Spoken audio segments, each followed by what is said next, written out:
ვიდექი ჭეჭინაძის ქუჩაზე, რა დროსაც აქციის მონაწილეს მხრიდან ნასრულმა ქვამ მომაყენა დაზიანება, კერძოდ შუბლის, ცხვირისა და ლოყის არეში.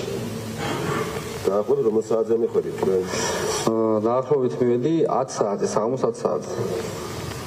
რა ვითარება იყო ამ ტერიტორიაზე რომ განმარტოთ? თავიდან როცა მივედით, იყო წყნარი მშვიდი სიტუაცია შედარებით, გარკვეული პერიოდის შემდეგ დაიძაბა სიტუაცია.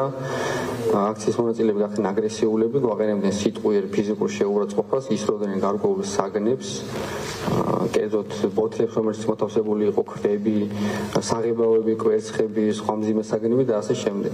სწრაფი მართლმსაჯულება ხშირად ახსენებდა. ჩვენ არ გვსურს სწრაფი, ჩვენ გვსურს სამართლიანი მართლმსაჯულება. რატო გვაჩქარეთ მაინც ვერ ხვდებით, რომ შეიძლება ჩვენს ბედს წვეთდეს ეს კონკრეტული მოწმე და კონკრეტული პროცესი და ჩვენ გვირჩენია რომ ყველა კითხვა ყველამ დაუსვათ ყველა კითხვა რაც გვაქვს და ისე მივიღოთ გადაწყვეტილება და არა კითხვის ნიშნები რომ დარჩეს ისე. თან გამიმეორეთ რომ თუ თქვენ არ გეხებათო, მაშინ საერთოდ რატო გაქვთ კითხვა, მაგრამ თვითონ მოწმე ისეთ რაღაცებს ამბობს ხოლმე რომ მე კითხვებიც გვიჩნდება შესაბამისად და პასუხები გვინდა ამ კითხვაზე და მარტო ადვოკატებს კი არა, ბრალდებლებსაც ხო გვინდა რომ დაუსვათ ჩვენი კითხვები რაც გაგვაჩნია. თან თუ სწრაფად გინდა დასრულება პროცესების ერთნაირ მოწმეებს მაინც თუ მოიყვათ ზუსტად ერთი და იგივე პათოსით რო გამოდის და თან აქ უმეტესობა რაც ნახეთ არიან პოლიციელები, ვისაც ნიღაბი არ ეკეთა და ისე დროს იდგნენ ჩვენ არ გვეხება და ჩვენი ვიდეოებში თითქმის ყველა ვიდეოებში ჩანან რობოკოპები და სპეცრაზმელები, რომლებსაც ნიღაბი უკეთია და ჩაფხუტი და ისეთი მაინც მოიყვანეთ რომ რაღაც პატარა გადაკვეთა ქონდეთ ჩვენთან. ან თუ სწრაფი გინდათ მოწმეები უნდა შეამციროთ, ისეთი რომელთა აქ ყოფნასაც აზრი საერთოდ არ აქვს. რას ედავებიან აი ამ სკამზე მსხდომ ბიჭებს თუ იცით? ჯგუფურ ძალადობაში მონაწილეობა. ასაგებია.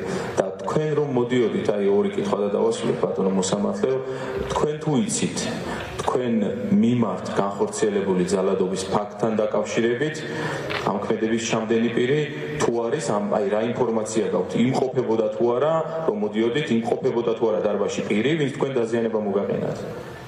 უყურეთ, ესე იგი სტანდარტი ასოს ესეთი ვიდრე სტანდარტი, კარგად ვიცით.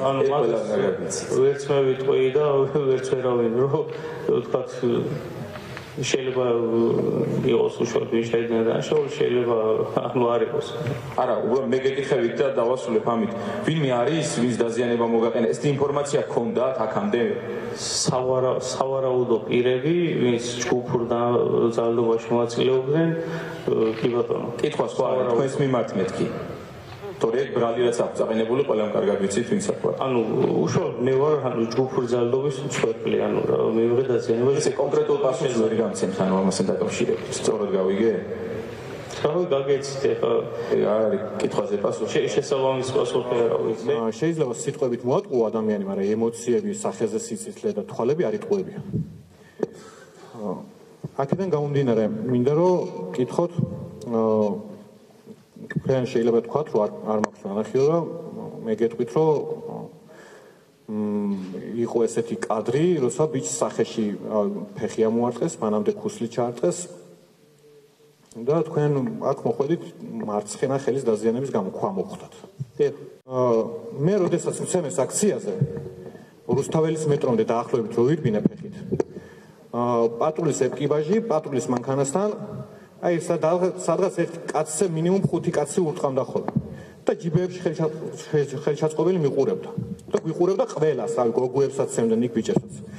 მე აქედან გამომდინარე მაინტერესებს კითხვა თქვენთან ქონდა თუ არა დავალება რომ მსგავს სიტუაციებში არაფერი მოგემოქმედებინათ? არა, რა თქმა უნდა. არა. იქნებ ჩავხსნათ ის ადამიანები, რომლებიც მართლა არანაირად კავშირში არ არიან. კიდევ ერთხელ ვიმეორებ, არავინ არანაირად კავშირში არ არის, იმიტომ რომ აქ წარმოდგენილი ადამიანები, ვინც დგანან, არავის კონკრეტულად არავინ არ დაუზიანებიათ. მაგრამ მოდი გავაკეთოთ ისე, რომ სწრაფად მივიდეთ იმ გადაწყვეტილებამდე, სადამდეც უნდა მივიდეთ და ეს თქვენ ინტერესებშიც მგონია რომ უნდა იყოს და იქნებ რაღაცნაირად ეს ყველაფერი გამოვიდეს. მადლობა.